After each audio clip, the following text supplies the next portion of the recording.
In today's video, I'm going to teach you how to switch between multiple Steam accounts. If you share a computer, keep separate libraries, or run different profiles, switching accounts in Steam is quick once you know where to look. I'll walk you through the process and add a few tips to keep things smooth and secure. Start by opening the Steam app on your computer. If you're already signed in, you're good to go. If not, log into your current account so we can access the menu we need.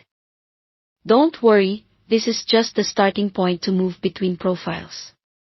Look to the top left corner of the Steam window and click the Steam menu. In that drop-down, choose Change Account. This option is built specifically for switching, so you don't have to dig through settings or reinstall anything. When you select it, Steam will show a confirmation box. Check the confirmation box to proceed. This step prevents accidental logouts. Then confirm to restart Steam. Steam will close and reopen automatically, bringing you to the login screen. That restart is normal, it's how Steam cleanly switches sessions. When the login screen appears, you'll see a list of previously saved accounts if you've used multiple before. If the account you want is listed, simply select it. That's the fastest way to move between profiles, and it's especially convenient if you switch often. If the account isn't there yet, click the plus icon to add a new one. This is where you'll enter the credentials for the additional account you want to use.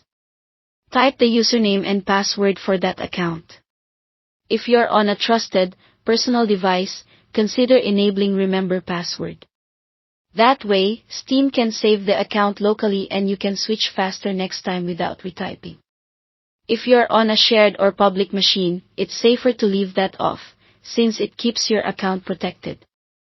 After that, click to sign in, and Steam will load that account's library, friends, and settings. That's all you need to switch between multiple Steam accounts effortlessly. Thanks for watching.